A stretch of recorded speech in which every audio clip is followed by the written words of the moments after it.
నిన్న ఈవేళ వక్ఫ్ బోర్డు సవరణ బిల్లును లోక్సభ, రాజ్యసభలో ప్రవేశపెట్టి ఆమోదం పొందిన నేపథ్యంలో అసలు విషయం తెలుసుకుందాం.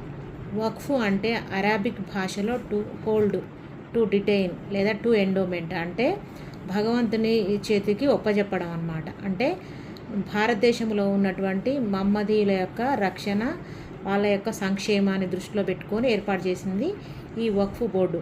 మొదటగా వక్ఫ్ బోర్డు 1192వ సంవత్సరంలో మహమ్మద్ గురి పృథ్వీరాజ్ చౌహాన్ను ఓడించాక 2 గ్రామాలను కలిపి ఒక వక్ఫ్ బోర్డును ఏర్పాటు చేశారు. తర్వాత భారత ప్రభుత్వము సెంట్రల్ వక్ఫ్ బోర్డు, తర్వాత స్టేట్ వక్ఫ్ బోర్డు, తర్వాత సున్నీలకు, షియాలకు సపరేట్గా వక్ఫ్ బోర్డులు ఉన్నాయన్నమాట. వీటి యొక్క ముఖ్య ఉద్దేశం ఏంటంటే మహమ్మదీలకు సంబంధించినటువంటి ఆస్తుల సంరక్షణ, వాళ్ళ యొక్క సౌలభ్యం కోసం ఏర్పాటు చేయబడిందన్నమాట. అయితే దీంట్లో ఉన్నటువంటి సెక్షన్ 40 అనేది దాని ప్రకారం ఏం జరుగుతుందంటే పలానా ఆస్తి మాది అని చెప్పి కనుక వక్ఫ్ బోర్డు నియమిస్తే, దాన్ని నిర్ణయిస్తే, దాన్ని వక్ఫ్ ట్రిబ్యునల్ ఆమోదిస్తే కనుక ఆస్తి వాళ్ళ పరమవుతుందనేది ఒక వాదన.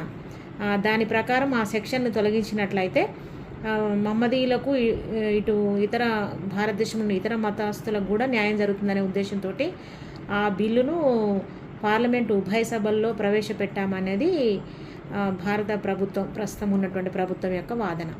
ధన్యవాదాలు.